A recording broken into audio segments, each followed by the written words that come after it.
아무래도 당신은 전생의 인류 요리사였지 싶어요. 음식을 눈으로 먹는다는 말이 틀린 말은 아닌 것 같아. 차마 먹기 아까운 음식도 많다니까. 그거 몰라? 인류 요리사가 대부분 남자라는 거. 그러게요. 인류 호텔 셰프들이 모두 남자라면서요? 당신 참 잔인하다. 이렇게까지 할 건 없잖아. 안녕하세요. 클라우디아입니다. 오늘은 정희수 작가의 작품 냄새를 보다 준비했습니다.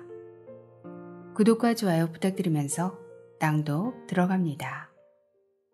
냄새를 보다.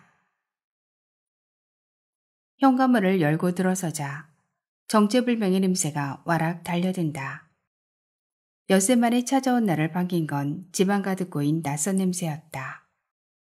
하지만 냄새에 취해 시간을 토막낼 만큼 여유롭지 않았다. 화장실 입구에 놓여있는 플라스틱 바구니에 비틀린 모양 그대로 말라있는 걸레가 눈에 들어온다. 걸음을 떼어놓을 때마다 발밑에 먼지들이 우우 일어나는 것만 같다. 식탁 위쪽에 걸린 메모판에서 남자가 남긴 메모글을 찾아 읽는다. 오늘따라 흘려쓴 글씨체가 안정감이 없어 보인다. 복질 일단 굿. 근사했어요. 이번 출사 때 카메라에 담을 곳은 여름서라. 복잡 스테이크 부탁해요. 통장 확인해 보시고요. 수고.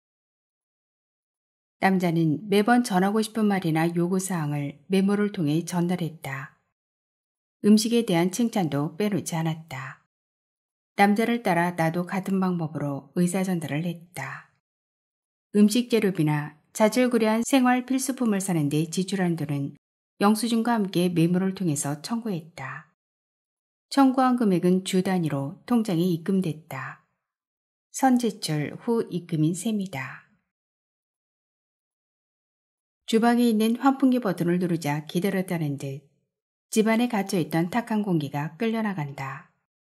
문이란 문은 모두 열어젖혔다. 달궈진 8월의 공기가 밀려 들어온다. 실내를 가득 메운 냄새만큼이나 기분 나쁘게 후덥지근한 바람이다.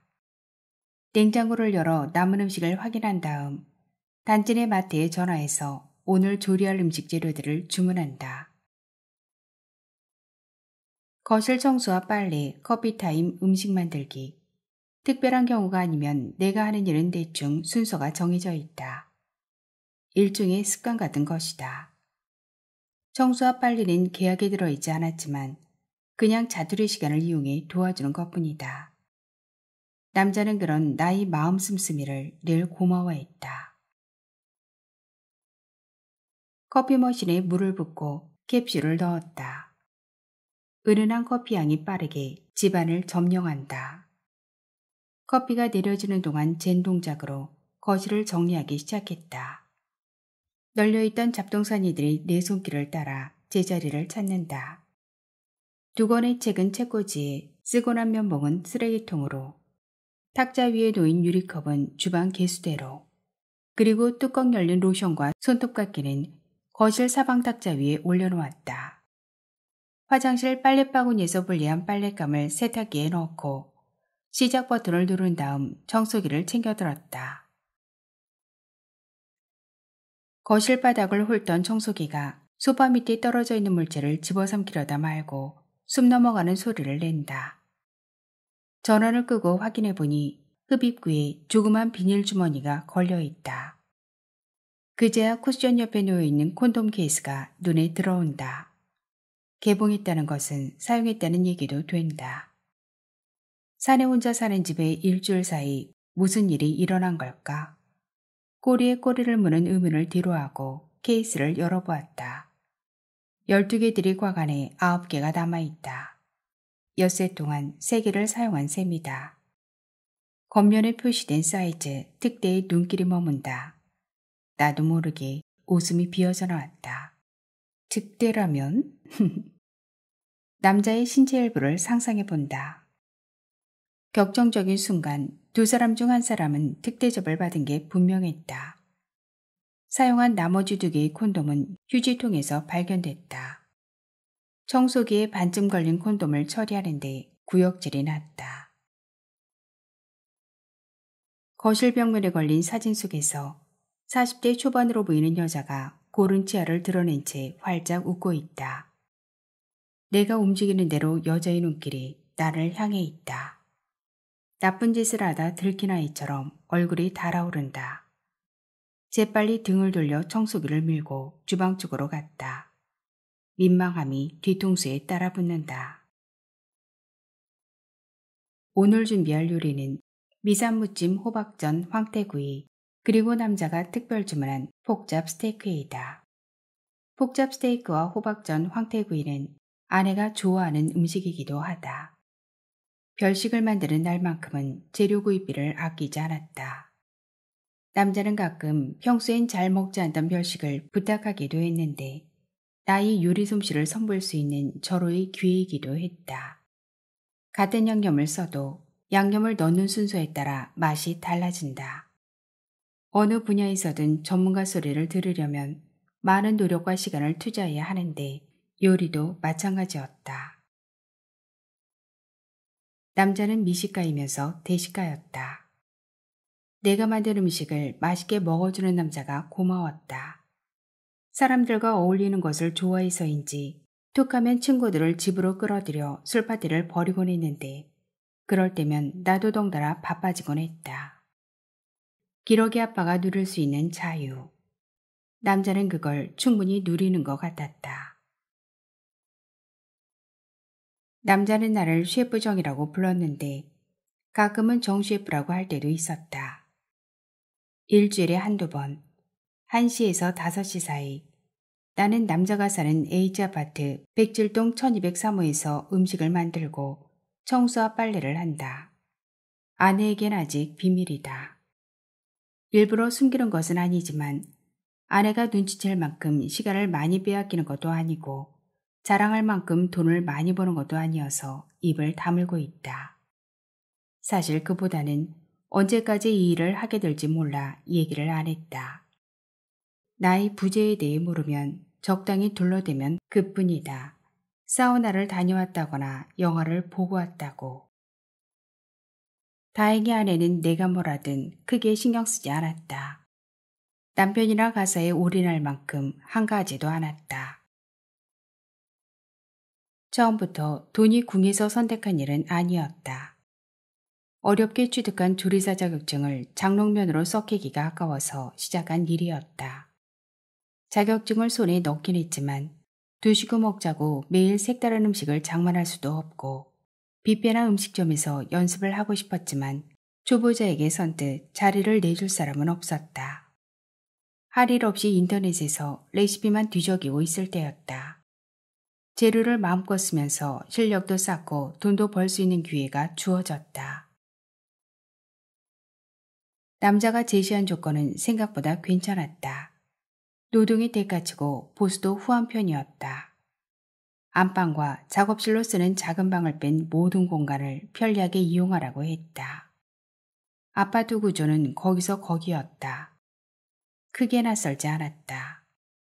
그러니까 주방과 거실 공간이 나의 일터가 되는 셈이었다. 색다른 경험이 될 것이란 기대와 함께 살짝 긴장됐다.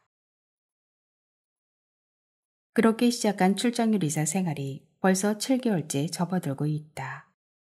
아내에겐 비밀 아닌 비밀인 채로. 후배에게 승진의 기회를 내주고 의기소침해 있는 나의 고민을 덜어준 이는 고맙게도 아내였다. 큰 고민 없이 회사에 사표를 던질 수 있었던 것은 아내의 경제력을 믿었기 때문이었다. 아내는 자동차를 판매하는 영업사원이다.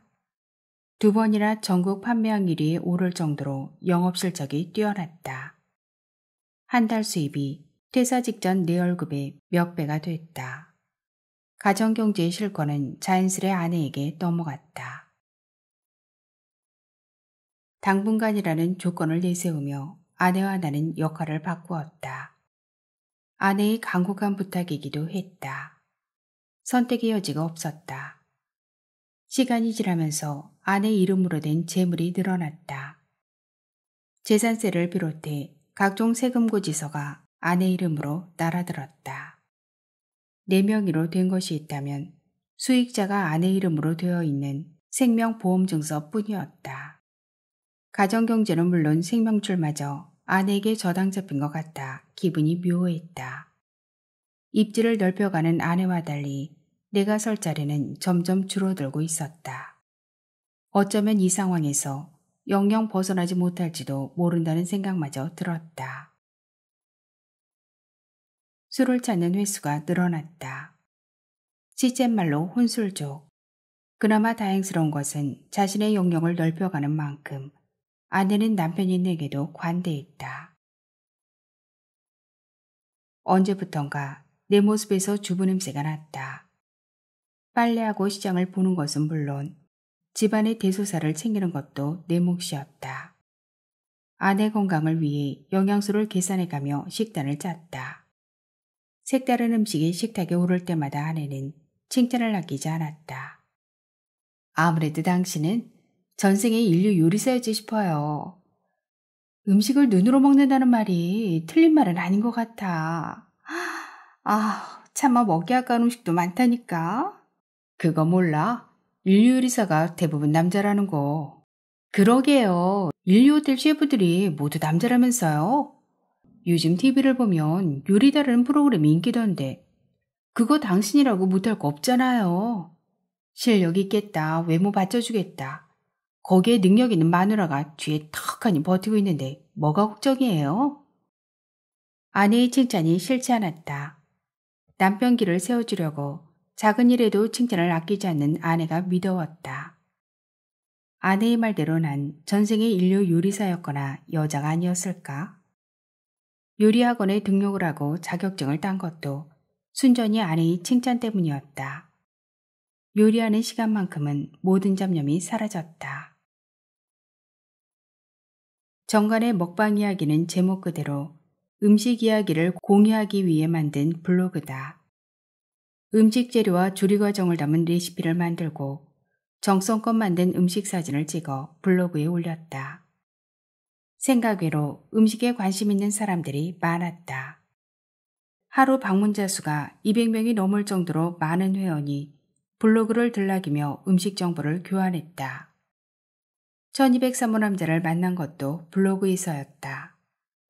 음식에 대한 정보를 나누면서 우린 짧은 시간에 쉽게 가까워질 수 있었다. 남자가 남긴 댓글만 보고도 그의 음식 취향이나 생활 패턴을 알 수 있었다. 남자는 자신을 기러기 아빠라고 소개했다. 혼자 살다 보니 음식 만드는 일이 보통 일이 아니라며 슬쩍슬쩍 내 맘을 떠보곤 했다. 내가 곁을 주자 일주일에 한 번만이라도 좋으니 내가 만든 음식을 먹을 수 있게 해달라고 졸랐다. 요즘 음식을 만들어 파는 반찬 가게도 많던데 나는 그냥 음식 만드는 걸 즐기는 것뿐 집 식구 이외에 누굴 위해 요리를 해본 적이 없어요. 에이, 안 된다고만 하지 말고 한번 부딪혀봐요. 그래도 아니다 싶으면 그때 손들면 되잖아요. 내 식성에 맞게 음식을 만들어줄 사람으로 정 셰프님을 모시고 싶습니다. 진심 부탁드립니다. 남자는 때를 쓰다시피 내게 매달렸다. 생각해보니 그렇게 어려운 일도 아니었다. 어쩌면 그동안 배운 요리를 실습하기에 최상의 조건인지도 몰랐다. 먼지와 냄새를 빨아들이던 환풍기와 청소기의 소음이 멈추고서야 집안은 다시 조용해졌다. 그러나 예의 그 정체불명의 냄새만큼은 완전히 가시질 않는다. 머그잔에 커피를 따른 뒤 얼음을 가득 채웠다. 요리를 시작하기 전에 누릴 수 있는 최고의 호사였다. 내 집처럼 편안한 것도 이 일을 계속할 수 있는 이유가 됐다. 복조리탕 굿. 근사했어요. 메모판의 쪽지글이 눈에 들어온다. 다음번 메뉴에 복지리탕을 추가해야겠다.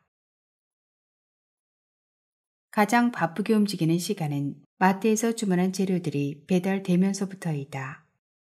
도톰하게 썬 돼지고기를 방망이로 두드려 칼집을 내고 마늘과 생강가루 그리고 후추와 소금을 뿌려 잰 뒤 한 장씩 랩을 씌우고 호일에 싸서 몇 장은 냉동실에, 남은 몇 장은 냉장실에 넣었다.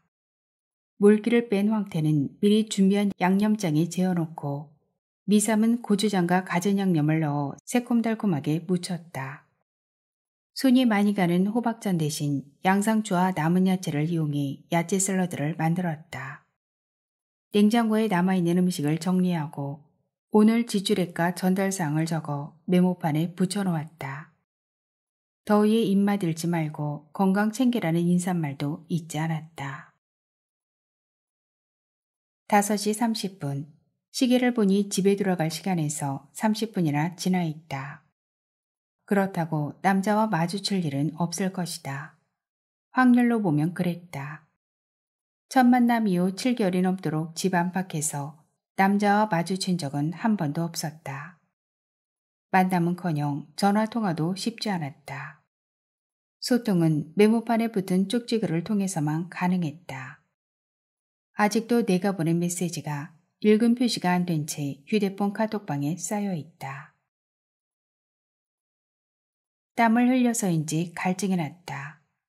시원한 맥주가 생각났다. 커피 머신에 남아있는 커피를 유리컵에 따라 얼음을 가득 채운 뒤 거실로 나왔다. 하루 일과를 마친 느긋함이 커피 맛을 더해준다. 남자를 만난 건 현관문 앞에서였다. 어색함도 잠시, 우린 누가 먼저랄 것도 없이 손을 내밀어 악수를 했다. 어이구 반갑습니다. 이게 얼마만인가요? 집 앞이 아니었다면 그냥 지나쳤을지도. 들어갑시다. 오랜만에 만났는데 술 한잔 합시다. 후덥지근하니 오늘 날씨가 장난이 아니네요. 올 들어 최고로 더운 것 같아요. 얼결에 남자를 따라 다시 집 안으로 들어갔다. 반가움의 표시인지 아니면 원래 수다스러운 사람인지 남자는 한꺼번에 많은 말을 쏟아냈다. 하긴 혼자 살다 보면 사람이 그립고 말이 고프기도 할 것이다. 남자가 샤워하는 동안 나는 주방에서 술상을 겸한 식사 준비를 했다. 마치 남편을 위해 밥상을 차리는 아내처럼. 남자는 식사를 하면서도 쉬지 않고 떠들어댔다. 대부분 사진 촬영에 관한 얘기였다.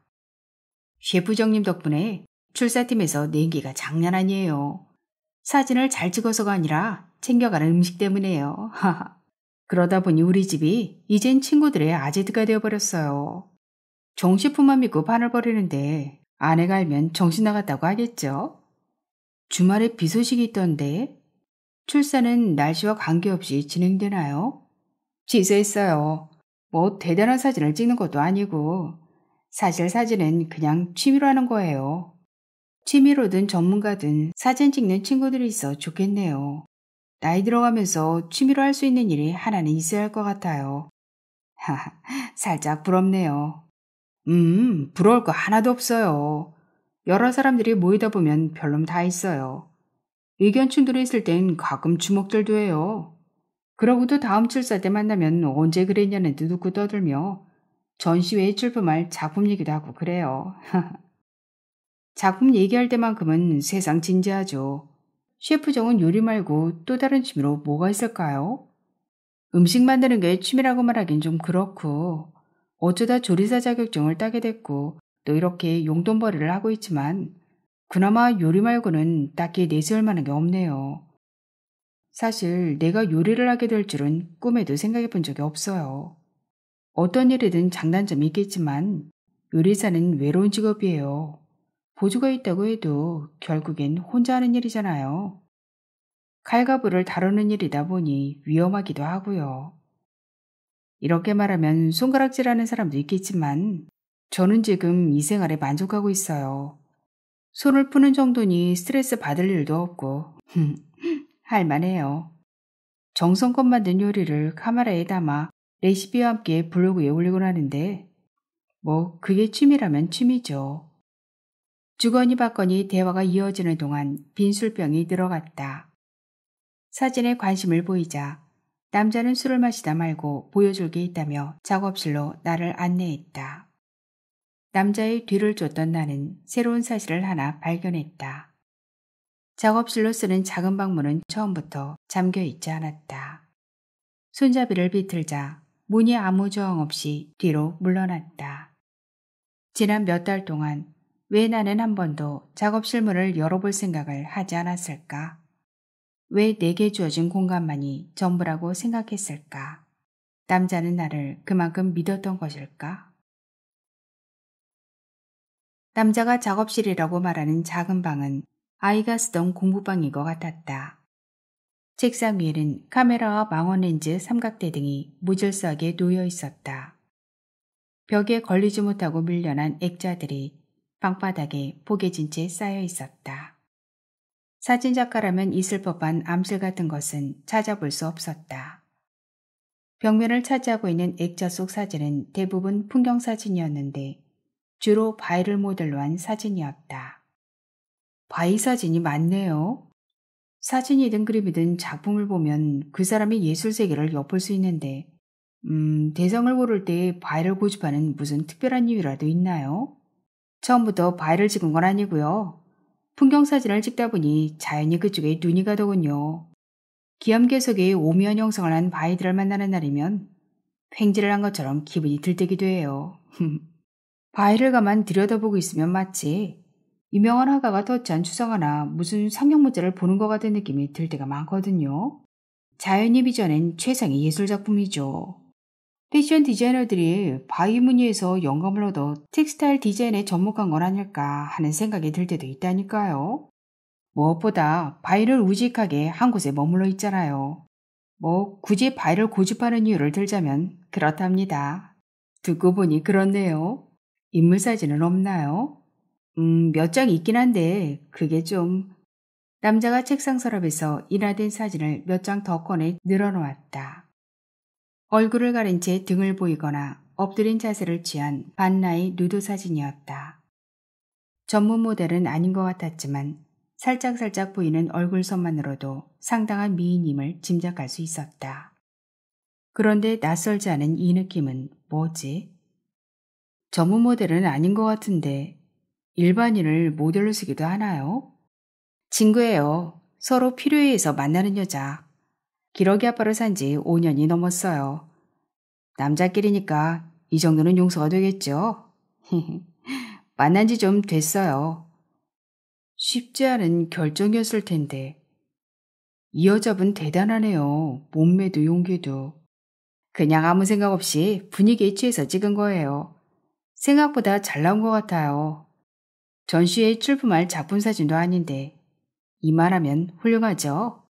다 좋은데 그 여자에게 한 가지 흠이 있다면 냄새예요. 액지증이라고 들어봤어요? 여름철엔 그 냄새가 더 심해요. 좋을 땐 몰랐는데 시간이 지나다 보니 만나기가 꺼려질 정도로 그 냄새가 역겹더군요. 하긴 5년이면 애정이 식을 때도 됐죠. 남자가 말을 하다 말고 얼굴을 찡그린다. 아, 바로 그거였어. 현관문을 열고 들어섰을 때 실내에 고여있던 정체불명의 냄새. 아내한테서도 맡아주던 그 암내. 연분이면 냄새를 못 맡는다고 하더니 네가 뭐에 씌어도 단단히 씌었구나. 아내의 액지증 때문에 어머니는 끝까지 결혼을 반대했다. 나는 왜 그동안 아내의 냄새에 그토록 둔했던 것일까? 고등학교 졸업을 앞둔 겨울방학 때 아내가 액지증 제거 수술을 받았다는 소리를 들었다. 그동안 잊고 있었는데 왜 이제야 생각나는 것일까? 아내의 냄새에 무뎌지고 길들여진 것일까? 아니면 내 집이 아니라서 냄새에 무심했던 것일까? 남자가 계속 사진에 대해 설명을 덧붙였지만 귀에 들어오지 않았다. 남자가 유리잔 가득 맥주를 따라 내민다. 하지만 마주 앉아 술 마실 기분이 아니다. 신경은 자꾸만 사진 속에 들어있는 그 여자에게 머물렀다. 맞아, 그 냄새였어. 그런데 왜 난 확인도 하지 않고 아내의 냄새라고 단정짓고 있는 것일까? 속단은 금물이다. 아니라고 도리질을 하면서도 아내를 의심하고 흥분하는 나를 어쩔 수 없었다. 옷을 갈아입을 새도 없이 아내에게 메시지를 보냈다. 문자 확인하는 대로 연락 줘. 생각은 계속 한쪽으로 치닫는다. 사진 속의 여자가 아내를 닮은 것도 같았다. 아니, 아내가 분명했다. 아내를 기다리는 시간이 결혼생활 8년의 세월보다 더 길게 느껴졌다. 1시간이 지나도 아내에게선 답장이 없다. 휴대전화기를 찾아들었다. 빨리 집으로 좀 와. 무슨 일인데 그렇게 호들갑이에요. 와서 보면 알아. 무슨 일인지 모르겠지만 지금 바빠요. 시간을 다툴 만큼 급한 일이라면 당신 이쪽으로 오든가. 전화는 일방적으로 끊겼다. 카메라를 찾아 침대 머리맡에 올려놓고 아내를 기다렸다. 퇴근에 들어오는 아내를 낚아채다시피 안방으로 끌고 들어갔다. 사랑을 나누려는 줄로 착각한 아내는 거칠게 반항했다. 당신 미친 거 아니야? 하루 종일 일하고 들어온 사람한테 무슨 짓이에요? 나 지금 피곤해서 쓰러지기 일보 직전이라고. 입 다물어. 도대체 나한테 왜 이러는 건데? 뭐가 문제인데? 입에 거품을 물고 달려드는 아내를 힘으로 몰아붙였다. 그동안 쌓였던 불만이 한꺼번에 터진 것인지도 모르겠다. 화가 머리끝까지 치밀었다. 형광불빛 아래 아내의 벌거벗은 몸이 드러났다. 미친 듯이 카메라 셔터를 눌러댔다. 머리카락으로 얼굴 반만 가려봐. 아니 이렇게. 옆으로 한번 누워봐. 미치려거든 곱게 미치시든가. 마른 하늘의 날벼락도 이보다는 낫겠다. 말을 하다 말고 아내가 갑자기 울음을 터뜨렸다. 아내의 말대로 난 제정신이 아니었다. 그렇다고 사진 찍기를 멈출 수는 없었다. 이 순간만큼은 후각이 마비됐으면 좋겠다는 생각을 했다. 계속 셔터를 눌러댔다. 사진을 찍을 때마다 카메라 렌즈 안에서 냄새가 콕콕 바뀌는 것만 같았다. 남자의 집을 다시 찾았을 때 나는 제일 먼저 작은 방문부터 열어젖혔다. 책상 서랍에 들어있는 사진을 꺼내 늘어놓았다. 도리질을 하면 할수록 사진 속 여자와 아내가 겹쳤다. 메모판에 쪽지글을 찾아 읽는데 다리가 후들거린다. 만나서 반가웠어요. 셰프적이 사진에 관심 있는 줄 몰랐네요. 자주 얼굴 봅시다. 취소됐던 여름소락 출사팀 이번 주에 떠납니다. 간단하게 간식거리 좀 준비해주세요.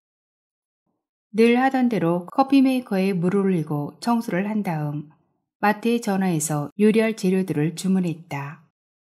메뉴에 복지리탕을 추가했다. 배달된 재료들을 다듬어 씻어놓고 마지막으로 복을 손질했다. 먼저 도마 위에 복을 얹어놓고 배를 갈라 내장을 발라냈다. 내가 지금 무슨 생각을 하고 있는 거야? 칼을 잡은 오른손이 떨린다고 생각하는 순간 칼끝이 왼쪽 가운데 손가락을 스쳤다. 통증은 느껴지지 않았다. 붉은 피가 도마 위에 뚝뚝 떨어졌다.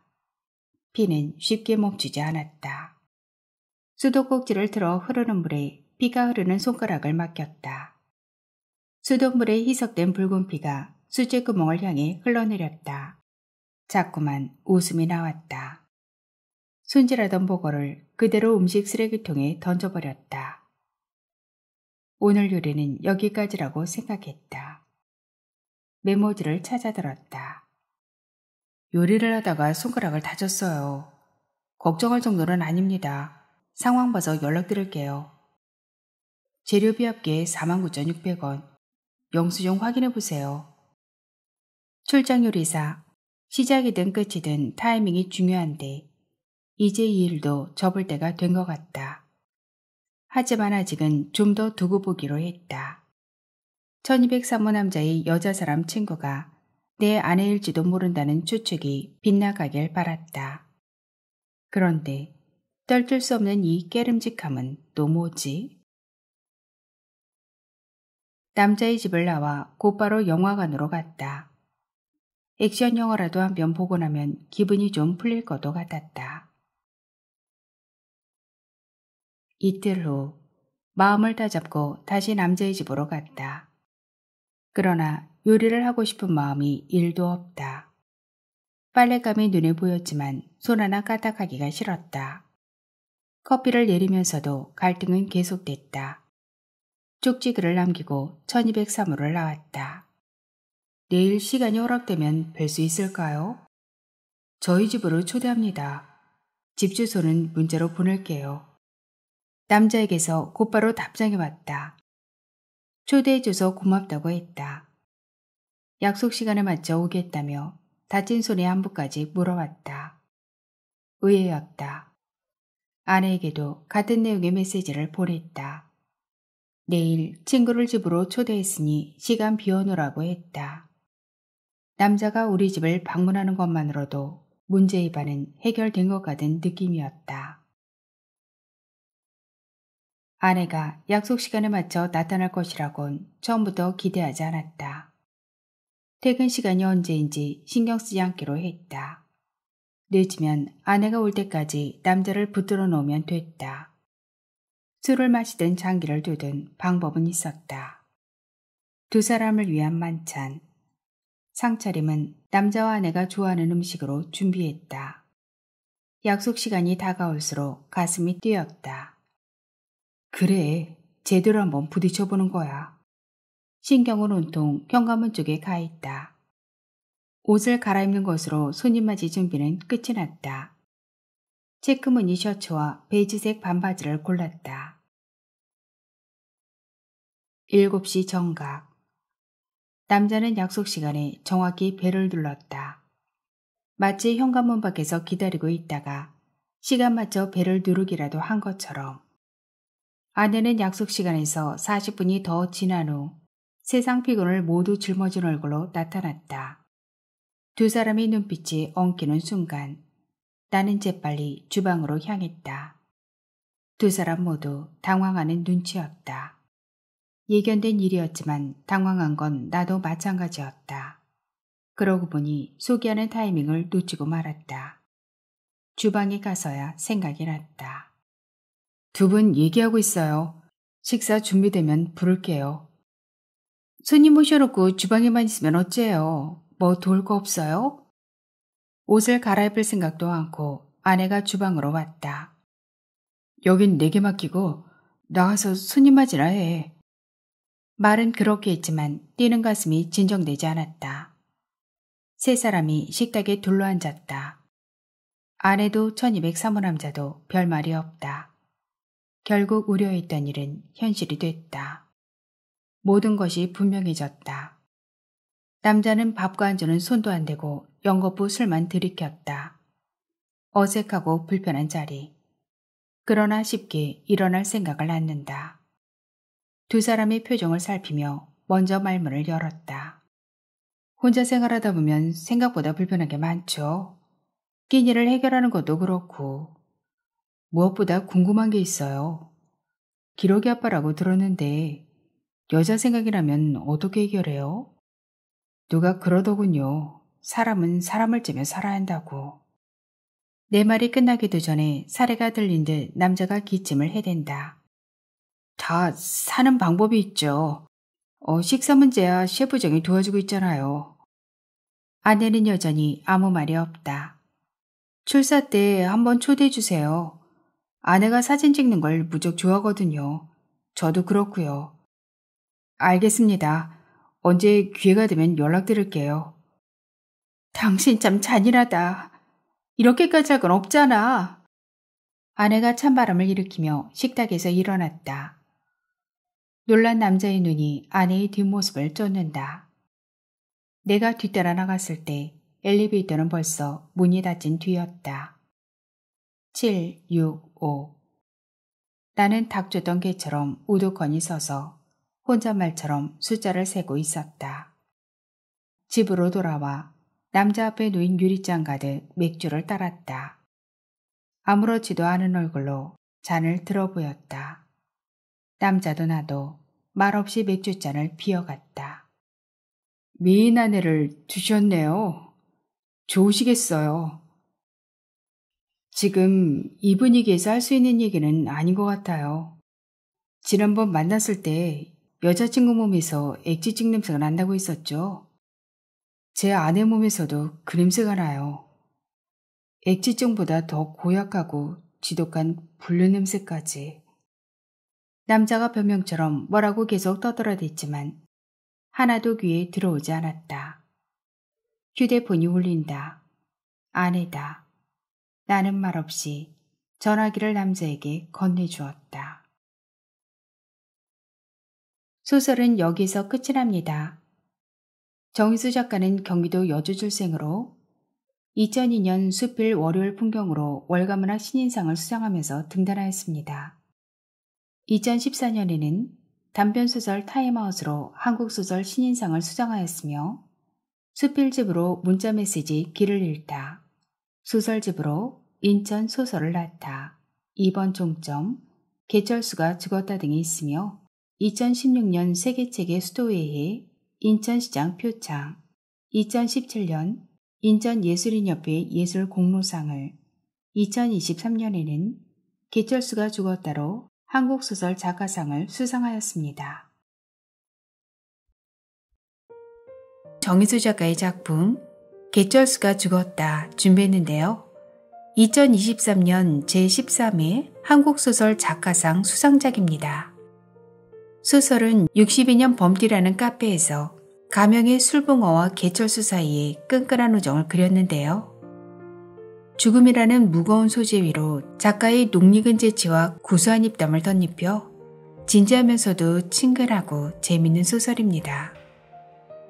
낭독 들어가기 전에 구독, 좋아요, 그리고 주변 분들에게 공유까지 부탁드립니다. 자, 그럼 소설 속으로 들어가시죠. 개철수가 죽었다. 정희수. 개철수가 죽었다고? 주수석에 앉아 휴대폰으로 카페 게시판에 올라온 글 제목을 훑어보다가 나도 모르게 혼잣말처럼 중얼거렸다. 개철수가 죽었다고? 개철수가 누군데? 망자에 대한 예를 가주기보다는 생소한 이름 때문인지 뒷좌석에 앉아있던 일행들이 웃으며 한마디씩 보탠다. 나무랄 일은 아니었다. 처음 그의 이름을 들었을 때 나도 그랬으니까. 개철수가 죽었다는 소식에 마치 오렌지기를 잃은 것처럼 기분이 묘했다. 미안한데 나 지하철역 닿는 곳에서 내려줘. 아무래도 오늘 출사는 어려울 것 같아. 리더가 빠지면 어떡해. 문상은 출사 다녀서 가도 되잖아. 간만에 카메라 셔터 좀 눌러보려고 따라 나섰는데 코로나 때문에 문상 안 가도 나무랄 사람 없을 거야. 부모 형제 상을 당한 것도 아니고. 자세한 설명은 나중에. 다음 출사 땐 하늘에 두 조각 나도 꼭 참석할게. 세면은 다들 몇 번 다녀온 곳이니 나로 안내하지 않아도 될 거야. 웃음기 가신 표정이 심각해 보였는지 더 이상 토를 다는 사람은 없었다. 장례식장이 어딘지 상주가 누군지 전화번호도 없이 게시된 달랑 한 줄 부음에 그새 50여 개가 넘는 댓글이 달렸다. 삼가 고인의 명복을 빕니다. 몇 번이나 고쳐 쓴 긴 글을 삭제하고 나도 한 줄 짧은 애도의 글을 남겼다. 개철수, 단 한 번도 그를 본 적이 없다. 하긴 그의 죽음을 애도하는 친구 중 누구도 그를 직접 만나본 사람은 없을 것이다. 그럼에도 대부분의 회원들이 그의 일거수일투족을 일기장 들여다보듯 훤히 아는 것은 이틀이 멀다고 카페 게시판에 올라오는 술붕어의 걸쭉한 입담 때문이다. 개철수가 막걸리를 좋아한다는 것도, 떡집 사장이라는 것도, 외모는 소 도둑놈같이 생겼어도 남녀노소 불문 인기가 좋다는 것도, 그의 본명이 개철수가 아닌 강철수라는 것도 아는 사람은 다 안다.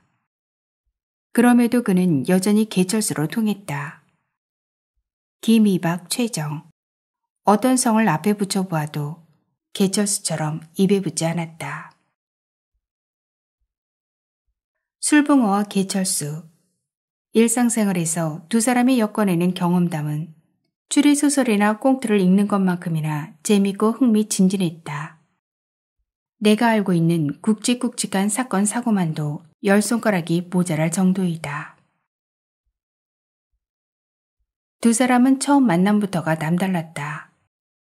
술집에서 만나 인사를 나누면서 서열 문제를 놓고 치고받고 싸움을 벌였다고 했다.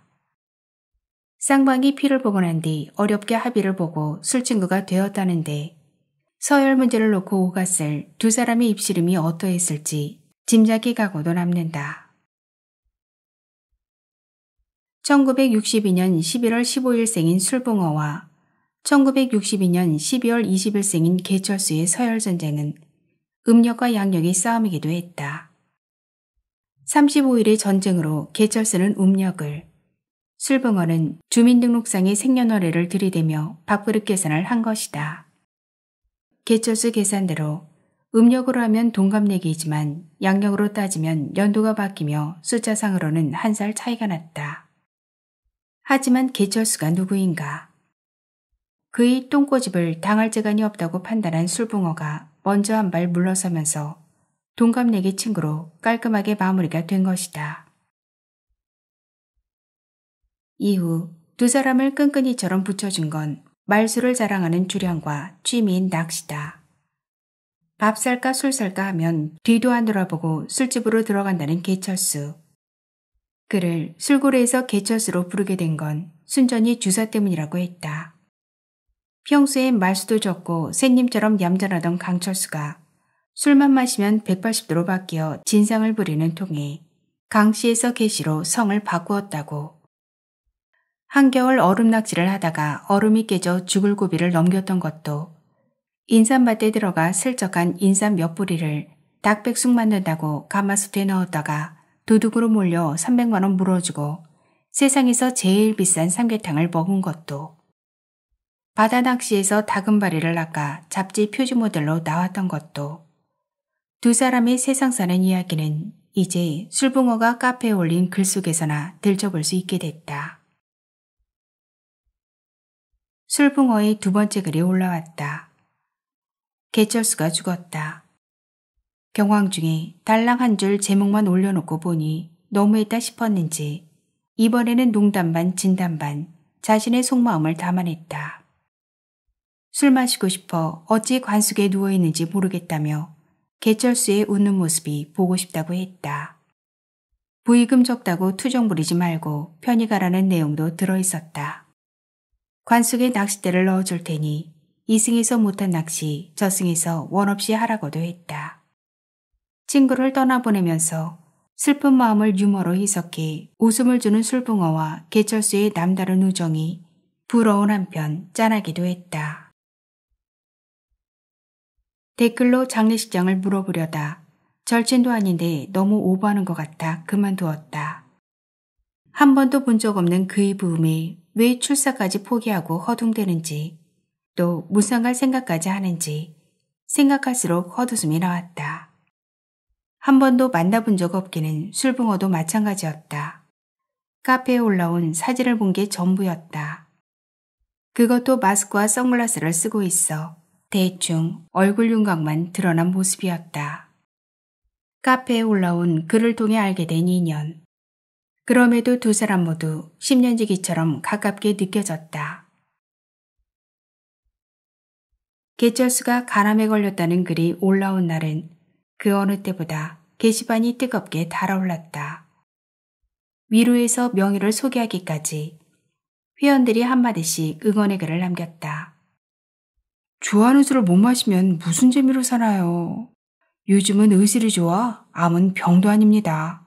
간에 좋은 약초가 있는데 보내드릴까요? 쾌유를 비는 내용의 댓글이 꼬리에 꼬리를 물었다. 심란했다. 내가 책임질 일도 아니고 대신 아파줄 것도 아니면서 이유 없이 그냥 미안했다. 기침 몇 번에 하루 3번 감기약을 입에 털어넣은 것도 그랬고 얼굴에 난 뾰루지 때문에 피부과를 찾아간 것도 그냥 미안했다. 말기암이라면 사형 선고를 받은 거나 마찬가지 아닌가. 한 남자의 끝이 보이는 것 같아 안타까웠다. 언제가 될지 모를 죽음 앞에 내 모습을 미리 보는 것도 같았다. 편의점에 들러 담배와 생수 한 병을 샀다. 제대하던 날 여자친구의 부탁으로 각서까지 쓰면서 끊었던 담배를 다시 피워 물었다. 담배와 여자, 헤어진 이유가 딱히 담배 때문은 아니었지만 가끔 그녀의 잔소리가 그리울 때가 있다. 본명보다 개철수란 별명이 더 잘 어울리는 남자. 이유야 어찌됐든 개철수는 그렇게 자신의 사생활이 친구인 술붕어의 펜끝에서 노출되는 줄도 모르고 유령 회원으로 62 범디 카페에서 몇 년을 머물다가 갔다. 죽어서까지 인사받기에 바쁜 개철수. 그것도 이름도 얼굴도 모르는 사람들에게. 고인의 명복을 비는 애도의 글이 계속 꼬리를 물고 이어진다. 마치 유명인사 장례식장에 늘어선 조화처럼 댓글이 줄을 들이고 있다. 조문 가는 사람이 있으면 따라붙으려고 수시로 카페에 들락거렸다. 하지만 개철수의 죽음을 안타까워하는 건 한 줄 애도의 글, 거기까지였다. 술붕어가 상주라도 되는 양 중간중간 감사 인사말을 남겼다. 술붕어가 올린 글을 훑어보았다. 한참을 뒤적인 끝에 개철수가 운영하는 떡집 상호를 찾아낼 수 있었다.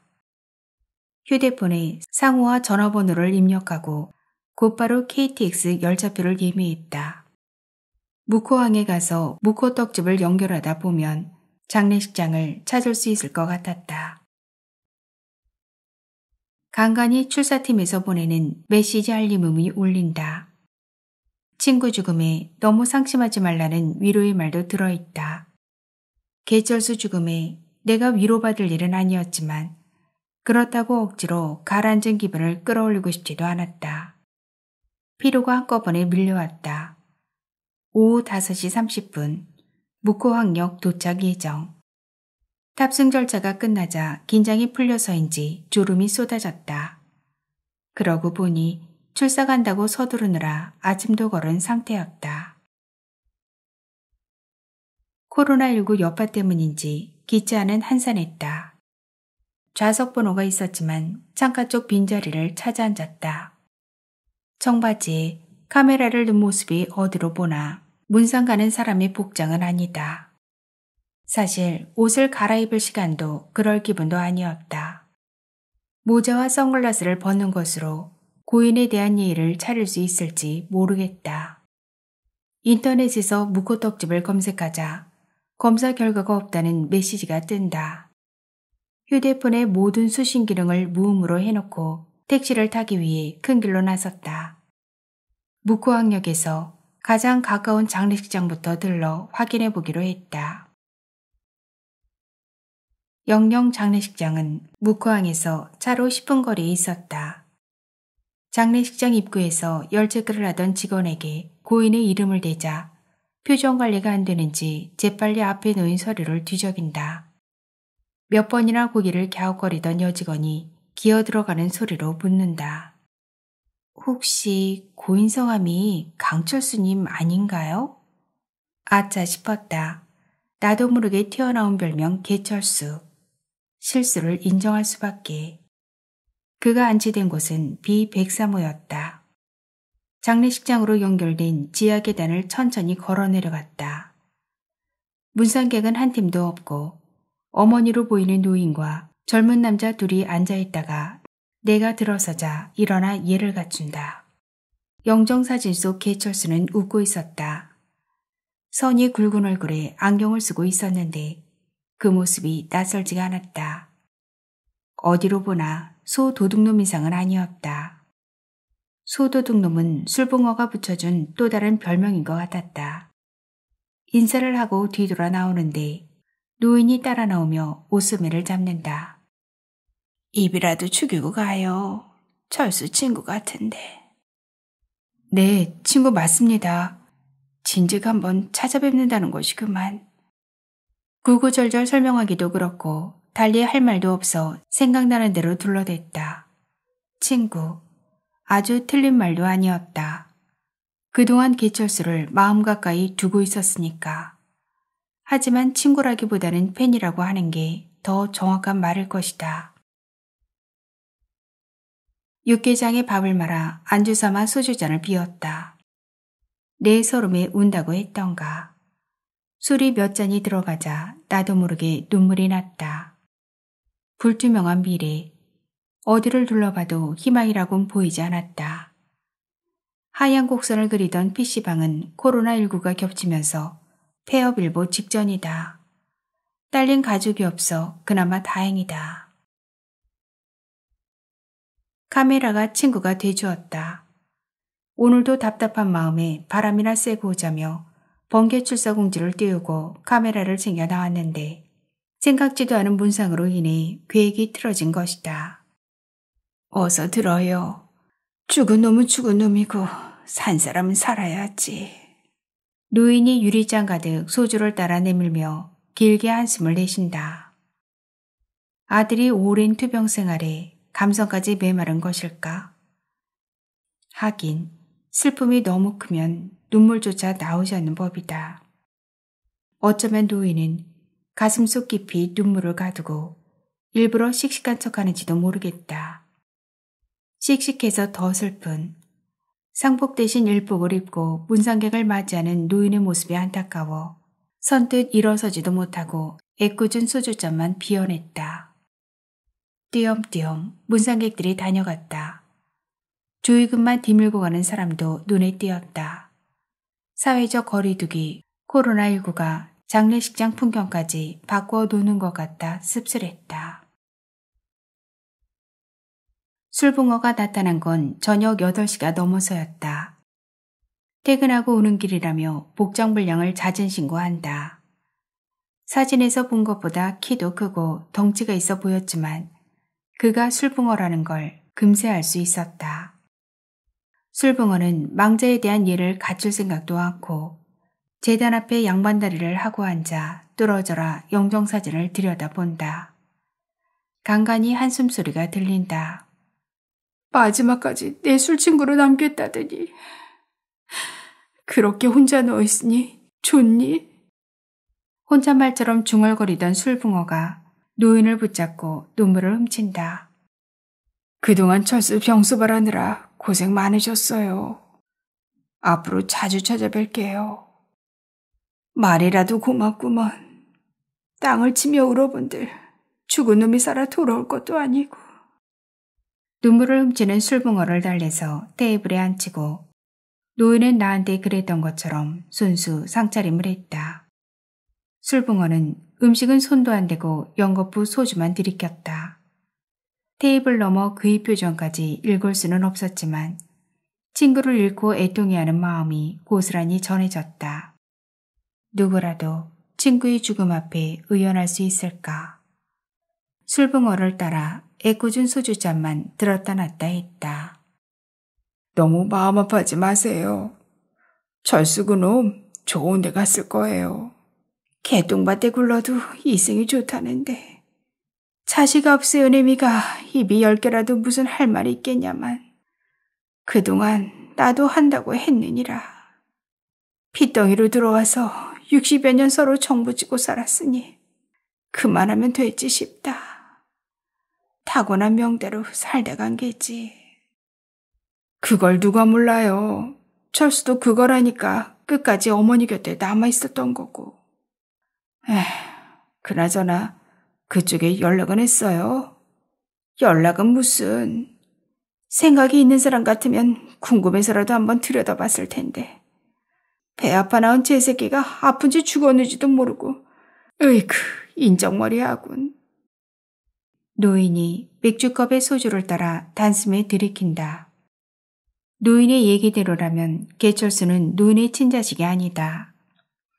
술붕어가 카페에서 한 번도 언급한 적이 없는 처음 듣는 얘기였다.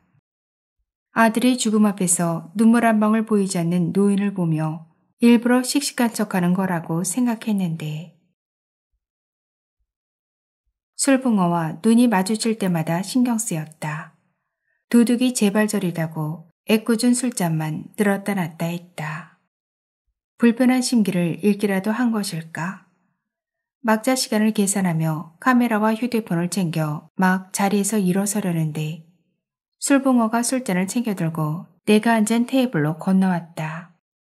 같이 마십시다. 혼자 마시려니 영 기분이. 저도 혼술을 즐기진 않지만 오늘은 어쩔 수 없이 그냥 마시게 되네요. 막 일어나던 참이었습니다. 난 이제 시작인데. 철수 친구라면 대충 아는데 처음 보는 얼굴이네요. 군대 동기입니다.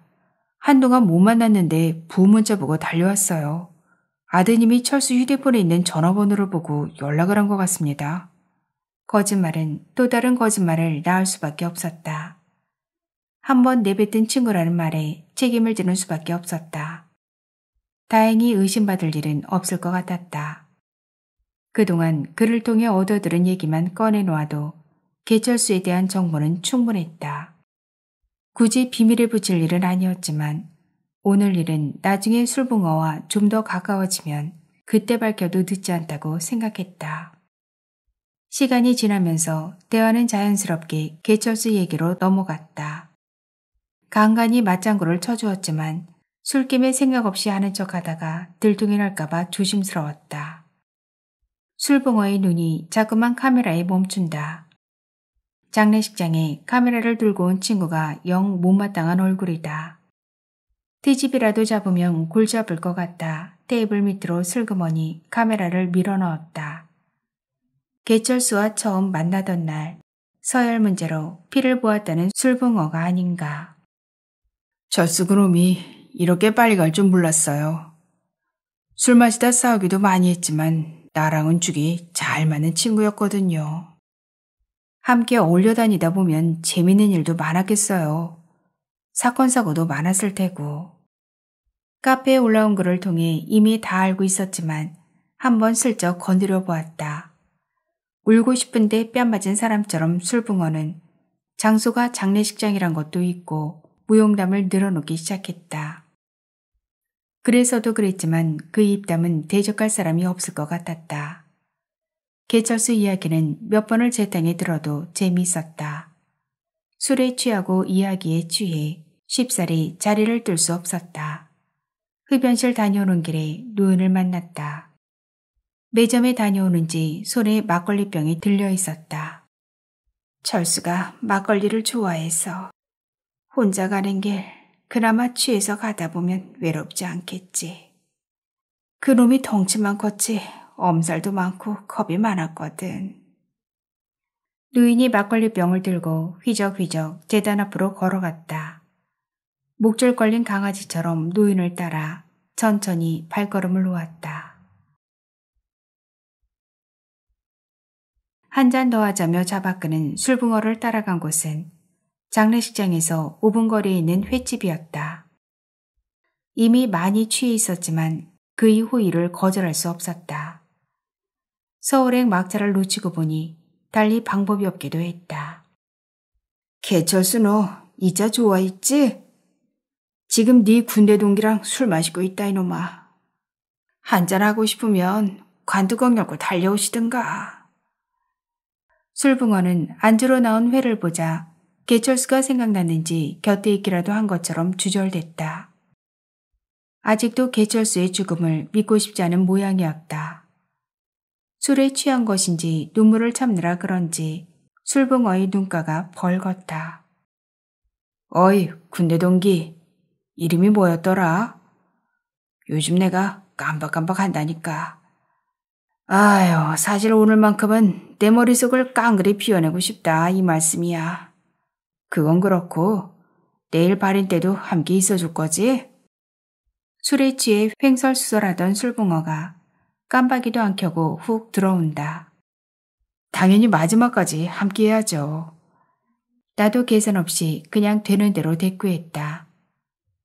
일이 꼬이기 시작하자 판단력도 흐려지는 것 같았다.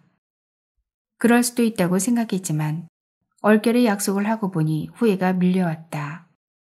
이제는 장지까지 따라가야 하다니 첫 단추를 어디서부터 잘못 깬 것일까? 어쩌면 출사를 포기하면서부터 답은 이미 나와 있었는지도 모르겠다. 빠져나갈 구멍을 찾기엔 이미 늦은 것 같다. 포기는 빠를수록 좋다고 했던가. 술붕어가 술잔 가득 소주를 따라주며 몇 번이고 고맙다는 인사를 했다. 인사를 받을 만큼은 아니었지만 싫지 않았다. 그래서도 그랬지만 술붕어는 단번에 사람을 휘어잡는 말재주가 있었다. 제땅 삼탕, 그의 이야기는 횟집에서도 계속 이어졌다. 낚시 갈 때면 소주 박스를 싣고 다녔다던 술붕어. 그의 주량을 알고 있었지만 생각보다 술통이 컸다. 마시는 척 반은 마시고 반은 빈 그릇에 버리며 끝없이 이어지는 술붕어 얘기에 간간히 맞장구를 쳐주었다. 개철수랑 친구면 나하고도 친구요. 이제부터 말 놓자고. 그거야 어려울 거 없죠. 앞으로 개철수 대신 내가 술 친구해줄게요. 술붕어 그대가 원한다면. 술붕어, 나도 모르게 닉네임이 튀어나왔다. 뜨끔했다. 술붕어가 고추장에 찍은 회를 입안 가득 우겨넣었다 말고 무슨 생각이 났는지 혼자 클클댄다. 영모도 모른 채 그를 따라웃는다.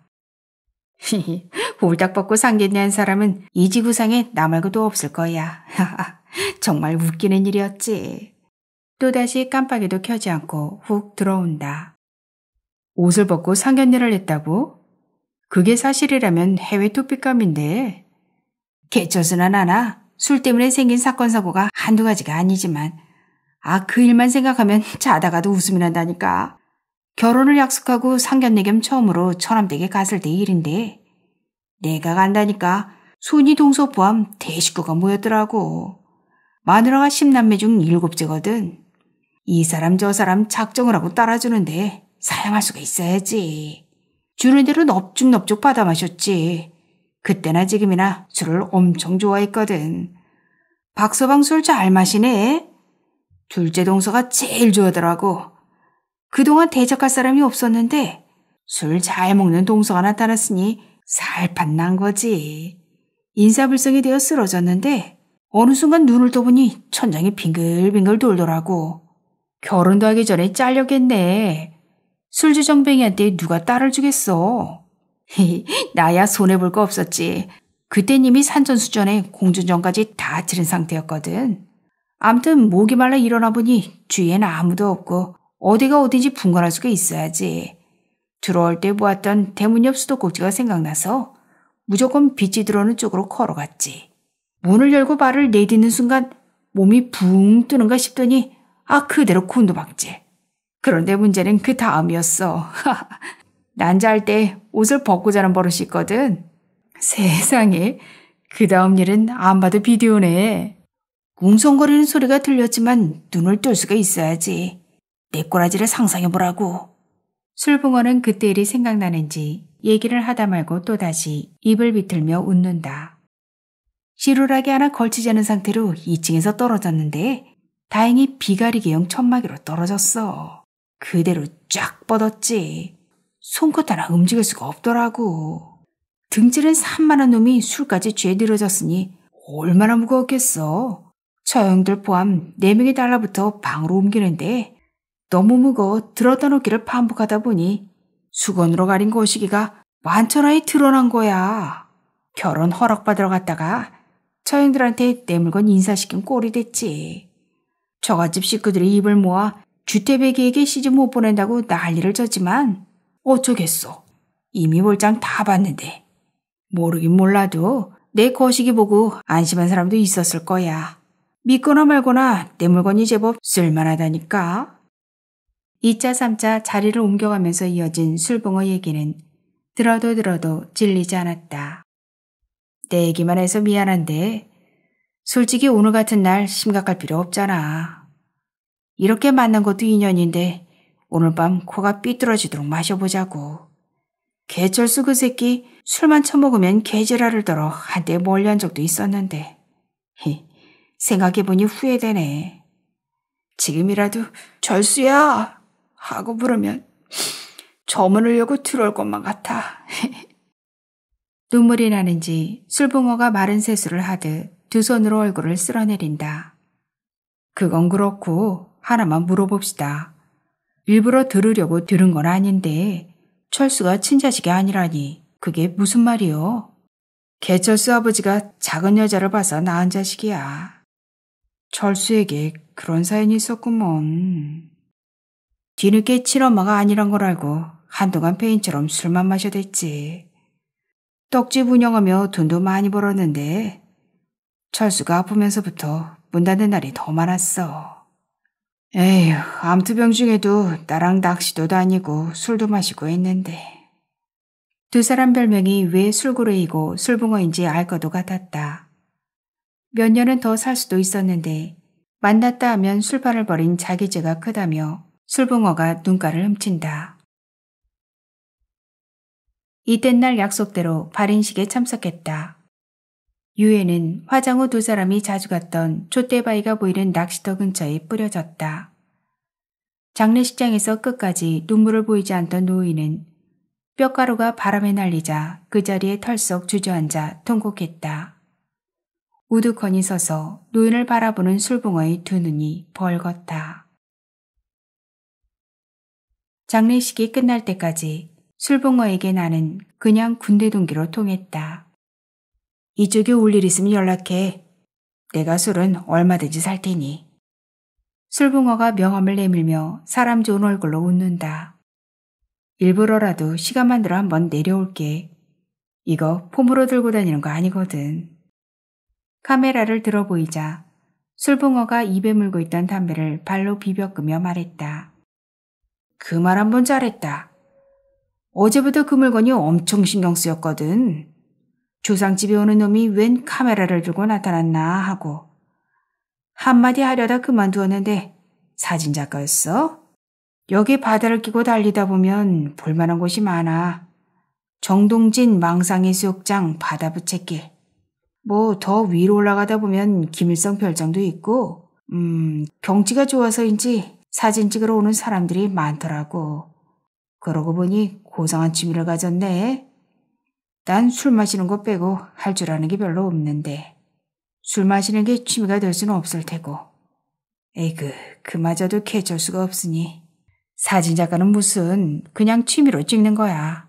암튼 조만간 또 봅시다. 헤어지는 게 서운했는지 술붕어가 자동차로 무고항역까지 태워다 주었다. 글로 먼저 만나서일까? 잘 가라며 악수를 청하는 그가 오랜 직이라도 되는 양 살갑게 느껴졌다. 문상을 다녀오고 꼬박 이틀을 알았다. 송곳 하나 움직이기가 싫었다. 코로나 바이러스에 붙잡힌 건 아닐까 의심이 갈 정도였다. 게시판이 조용하다. 도배를 하다시피 하던 술붕어의 글이 안 보인다. 혹시나 해서 이방저방 뒤적여 보았지만 헛수고였다. 아직 개쩔수를 잃은 충격에서 벗어나지 못한 것일까? 휴대폰에 입력된 전화번호를 누르다 그만두기를 몇 번. 특별히 할 말이 없기도 했다. 이심전심 통하는 게 있었던 것일까? 저승에서 온 메시지가 카페 게시판에 올라왔다. 술붕어가 올린 글이었다.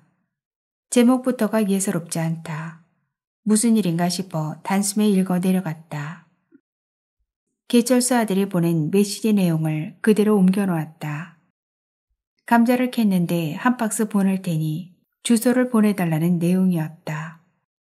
그렇잖아도 떡집 앞을 지날 때면 개철수 생각이 나서 죽을 맛인데 놈이 이름으로 보낸 메시지를 바꿔보니 가슴이 철렁했다고. 떠난 지 한 달이 넘었는데 아직 휴대폰 해지를 안 했나 보다고. 각오 없는 개철수 이야기는 그렇게 아들을 통해 현재 진행형으로 이어지고 있다. 생각난 김에 안부 메시지를 보냈다. 곧바로 답장이 왔다. 철수 49제 때 봅시다. 여행한다 생각하고 오시오. 바다 낚시로 잡은 자연산 외에 숙소 예약까지 책임질 테니. 고민도 잠시 꼭 참석하겠다는 메시지를 보냈다. 그의 말처럼 출사 다녀온다 생각하면 복잡할 것도 없었다. 카메라보다 먼저 막걸리를 챙겼다. 개철수 팬으로 술 한잔 올리고 싶었다. 묵호항역에 내리니 술붕어가 기다리고 있었다. 내일 아침에나 올 줄 알았는데 군대 동기 암튼 반갑네. 악수 대신 가방에 챙겨온 막걸리를 들어보였다. 개철수에게 먼저 인사를 하고 싶다고 하자 주머니를 뒤적여 차키를 꺼내든다. 술붕어와 함께 촛대바위로 갔다. 바다를 향해 정물처럼 앉아있는 사람. 멀리서 보니 조각상 같았다. 노인이었다. 인사를 하려고 다가가는데 술붕어가 오스매를 잡는다. 잠시만 그냥 두라며 눈을 찡긋해 보인다. 아들의 흔적을 찾아 하루도 거르지 않고 촛대바위를 찾는다고 했다. 자세히 보니 막걸리병이 보인다. 새끼 고양이 2마리가 노인 주위를 어슬렁거리다 눈이 마주치자 바위 아래로 도망치듯 사라진다. 장례식 날 보았던 그 고양이들이다. 한참을 그렇게 앉아있던 노인이 일어나 갈채비를 한다. 술붕어와 내가 다가가자 깜짝 놀란다. 그동안 마음고생이 심했는지 몇 년은 더 늙어 보였다. 아니 자네들이 웬일이야? 우리 철수 보러 왔는가? 네, 이제 보내줘야죠. 어머니가 그랬잖아요. 죽은 사람은 죽은 사람이고 산 사람은 살아야 한다고. 서두를 거 없네. 내일이면 보내기 싫어도 보내야 하니까. 애미가 오면 오는 거라나 가면 가는 거라나. 노인의 넋두리가 파도 소리에 묻힌다. 막걸리를 종이컵에 따라 개철수가 낚시할 때 앉았다던 바위 위에 올려놓고 2 손을 모았다. 철수가 무척 좋아하겠네. 찾아준 것만도 고마운데 이렇게 막걸리까지. 남은 막걸리를 셋이 나눠 마시고 내일 다시 오겠다는 인사말을 남기고 그곳을 빠져나왔다. 노인을 태우고 바닷가를 달렸다. 해안가 바위에 무리지어 앉아있는 갈매기들이 눈에 들어온다. 모두 한 방향에 머리를 두고 앉아있다. 뒷좌석의 노인도 운전석의 술붕어도 아무 말이 없다.